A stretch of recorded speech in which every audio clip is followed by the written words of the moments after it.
히스기야 왕은 아버지인 아하스 왕과는 다르게 강대국인 아수르를 의지하지 않고 우상 숭배로 본받지 않았습니다. 그래야 그는 종교개혁에 힘을 쏟았고 오직 하나님을 의지하는 자세를 취함으로 아하스 왕 때 쇠약해진 유다 왕국의 국력을 다시 번성케 할 수 있는 축복을 누리게 되었습니다. 그래야 히스기야 왕은 유다의 제13대 왕으로 다윗 이후에 남북 왕조를 통틀어 가장 탁월하고 가장 신앙이 좋은 인물로 왕으로 평가되는 것입니다. 그런데 오늘 본문을 보면 어제의 본문과 아주 대조적인 모습을 볼 수 있게 됩니다. 아수르의 사네립 왕이 유다를 침공하여 46개의 성읍을 점령하였고 또 20만 150명의 포로와 가축들을 잡아갔습니다. 이때를 제1차 유다 침공이라고 합니다.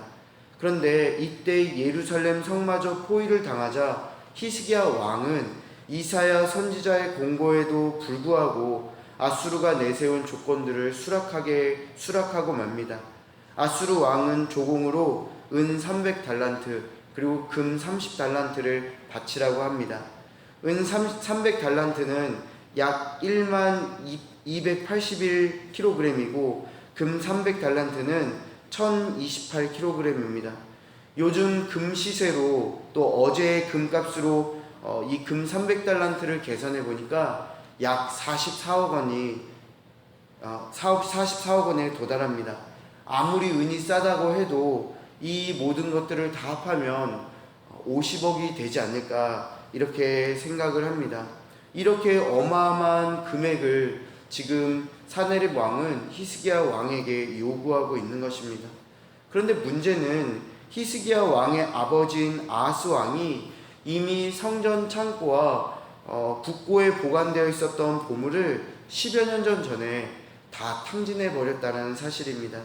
그래서 히스기야는 아수르의 사네립 왕에게 조공을 바치기 위해서 성전의 각 기구와 기둥, 문에 입혀진 금을 떼어내야만 했다라는 것입니다.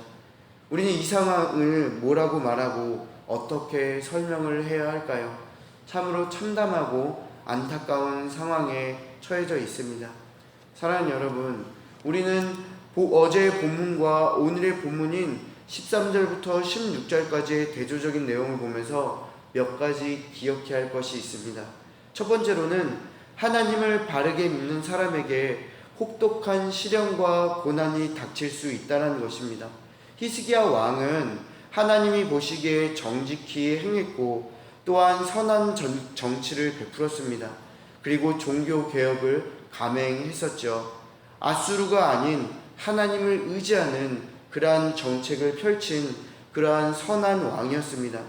많은 사람들이 하나님만 잘 믿으면 만사 형통의 길이 열릴 것이라고 흔히들 착각을 합니다. 하지만 전혀 그렇지 않다라는 것을 오늘 본문을 통해서 하나님은 우리에게 말씀해주고 계십니다. 하나님을 바르게 믿고 잘 섬기려고 해도 때로는 고난을 받을 수도 있고 또한 부적절한 대우를 받을 수도 있으며 또한 피해를 입을 수 있습니다. 그렇다고 하나님이 살아계시지 않다라는 것이 아니라 하나님은 끝까지 믿음을 지키며 인내하는 사람들, 끝까지 하나님을 의지하는 자들에게 승리와 축복을 주시는 분이라는 것을 오늘과 또 내일 그리고 모레의 본문을 통해서 보여주시는 것입니다. 오늘 본문만을 볼 때는 이 모든 것을 다 이해할 수 없습니다. 앞서 말씀드렸지만 내일과 모레의 전체적인 내용을 볼 때 우리는 믿음의 사람에게도 혹독한 시련과 고난이 닥친다는 것을 우리도 깨닫고 우리가 감내하는구나. 하지만 하나님을 끝까지 의지할 때 참된 승리와 축복을 누릴 수 있는구나 라고 우리는 생각할 수 있게 되는 것입니다. 여러분 기억하십시오.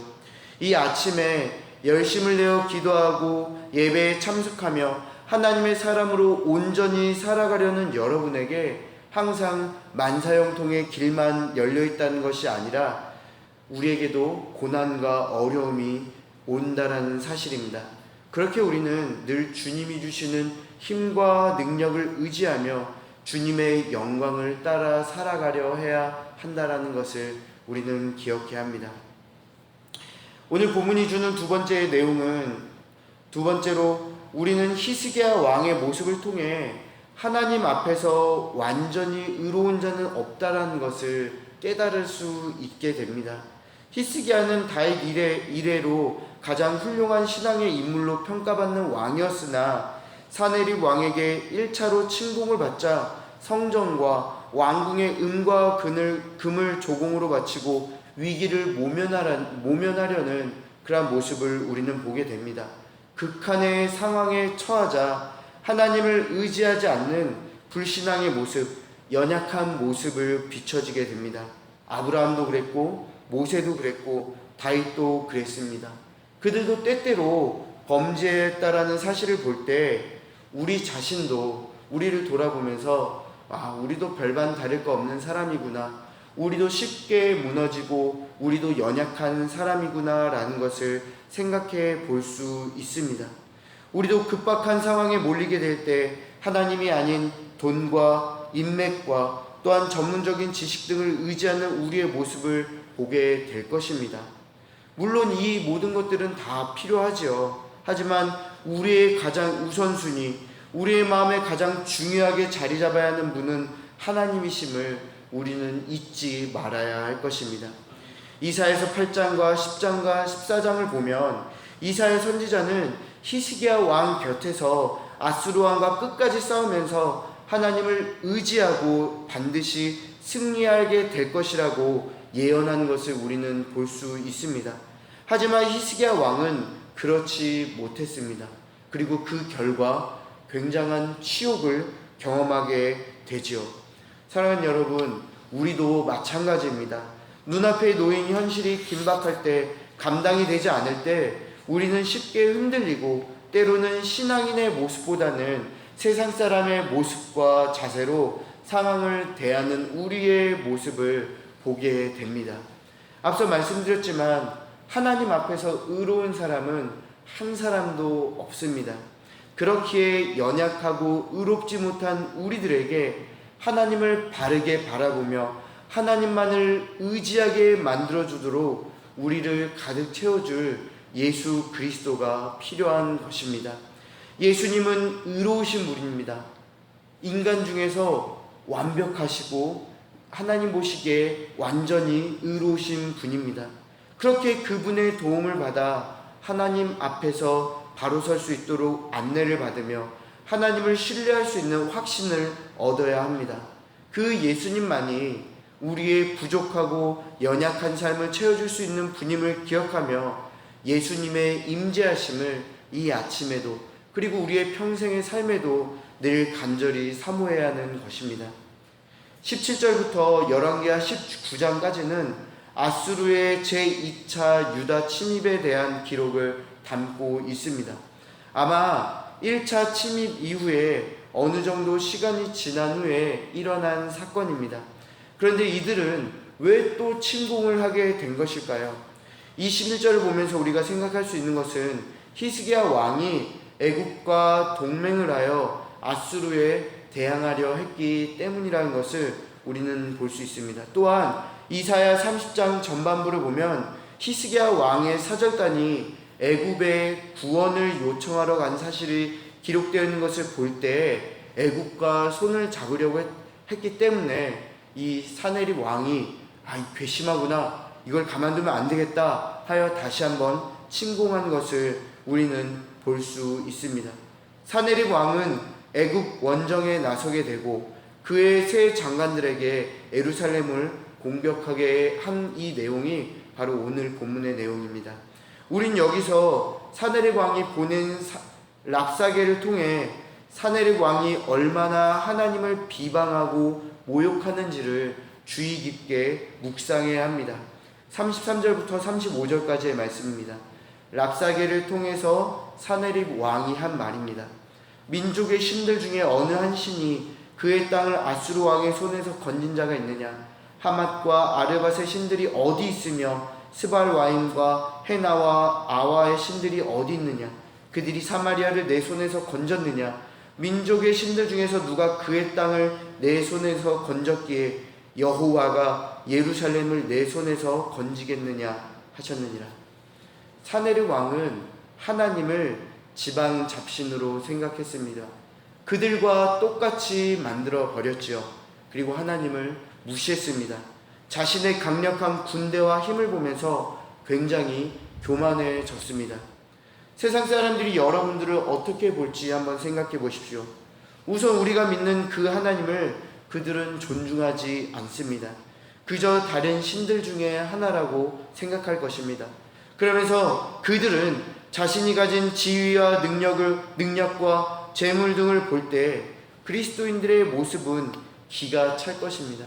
그리스도인들이 행동하는 그러한 삶의 모습과 방법들은 아주 우스울 것입니다. 그래서 하나님을 믿는 것에 대해 어리석다 생각할 수 있고 헛되다 생각할 수 있을 것입니다. 그런데 여러분 어떠십니까? 사내립 왕의 말이 맞는 것입니까? 하나님을 모르는 세상 사람들의 시각과 관점이 맞는 것입니까? 세상이 주는 물질적 풍요와 안식은 우리에게 있어서도 굉장히 매력적입니다. 돈 굉장히 좋죠. 높은 지위와 인정받음 굉장히 좋죠. 그런데 그 모든 것들이 우리를 온전히 채워주지 못함을 우리는 알고 있습니다. 세상이 줄 수 없는 그 평안을 하나님만이 주시는 분이라는 것, 하나님만이 주실 수 있다는 것을 우리는 알고 있습니다. 하박국 3장 17절부터 19절의 말씀입니다.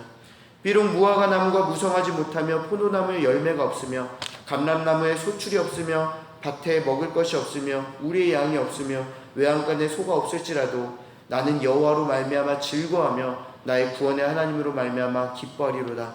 주 여호와는 나의 힘이시라. 나의 발을 사슴과 같이 하사 나를 나의 높은 곳으로 다니게 하시리로다. 아멘. 사랑하는 여러분, 바로 이것이 하나님의 백성들이 추구해야 하는 삶의 모습입니다. 세상이 줄 수 없는 평안, 세상이 줄 수 없는 감동과 감격, 우리의 삶을 이끌어주는 원동력, 이 모든 것이 오직 하나님으로부터 온다라는 사실을 알 때 우리는 그것만으로도 만족하며 감사하며 기뻐하는 삶을 살아갈 수 있을 것입니다. 여호와가 예루살렘을 내 손에서 건지겠느냐라는 사내립의 공격에 우리는 당당하게 그렇다라고 말할 수 있어야 합니다. 세상이 야 하나님이 너희들을 건져낼 수 있겠느냐 이렇게 말할 때 우리는 세상 앞에서 당당히 그렇다라고 말할 수 있어야 합니다. 혹 겁이 나서 대답하지 못할 수 있습니다. 저는 이제 그런 때가 좀 많이 있었죠. 그런데 우리의 마음은 그렇다라고 확신이 있어야 합니다. 우리는 연약하기 때문에 겁내서 하나님이 우리를 보시기에 당당하게 그렇다 이렇게 말하지 못할 때가 있다는 걸 하나님도 아십니다. 사람들 앞에서, 상황 앞에서, 환경 앞에서 우리는 당당하게 말하지 못할 때가 있습니다. 그러나 우리의 마음은 분명히 하나님을 신뢰할 수 있는 자세와 그런 마음을 갖춰야 합니다. 하나님을 확신할 수 있어야 합니다. 하나님은 하나님을 신뢰하는 우리들을 기뻐하십니다. 우리의 신뢰는 오직 예수 그리스도로 인해 힘을 얻게 되는 것이니 이 아침도 그 예수를 바라보며 하나님을 더욱 깊이 신뢰하고 세상이 줄 수 없는 평안을 얻고 살아가는 우리라는 것에 감사와 영광을 오직 하나님께 올려드리는 여러분과 제가 되어야 할 것입니다. 그렇게 승리하며 살아갈 수 있는 여러분과 제가 되길 간절히 소망합니다. 기도하겠습니다. 하나님, 주 여호와만이 우리의 힘이시며 주 여호와만이 우리의 능력이 되십니다. 하나님, 우리는 아무리 신앙이 좋다 해도 때로는 넘어지고 실수하고 실패할 수도 있습니다. 그러나 하나님은 실패하지도 않으시고 실수하지도 않으신 하나님이시라는 것을 우리가 잘 압니다. 우리의 인생의 모든 과정과 상황과 환경 속에서도 여전히 일하고 계시며 우리가 좌절하고 낭망함 속에서도 여전히 우리와 함께 하시는 그 하나님을 이 아침 찬양하며 영광 올려드립니다. 하나님, 우리에게 예수 그리스도로 말미암아 큰 힘을 얻게 하시고 능력을 얻게 하시고 하나님을 향한 확신을 얻을 수 있는 이 아침 되게 하여 주시옵소서. 그리하여 세상 앞에서 또 우리가 당당하게 하나님의 사람임을 고백하며 정말 하나님이 우리의 주권자 되심을 인정하며 살아갈 수 있는 우리들 되어질 수 있도록 은혜를 베풀어 주시옵소서. 하나님, 이 아침도 그리고 우리의 삶도 오직 하나님이 주시는 평안만이 필요하다는 것을 고백합니다. 하나님, 이 아침도 우리에게 주님 함께해 주셔서 평안을 허락하여 주시고 우리의 삶의 모든 문제들과 모든 고민들을 주님께서 다 만져주시고 역사해 주실 것을 간절히 바라고 소망하오니 그 살아계신 하나님이 오늘의 우리의 삶 가운데서도 함께하여 주시옵소서. 그 하나님을 간절히 기대하며 이 모든 것 은혜와 사랑이 많으신 살아계신 예수 그리스도의 이름으로 감사하며 기도드리옵나이다. 아멘.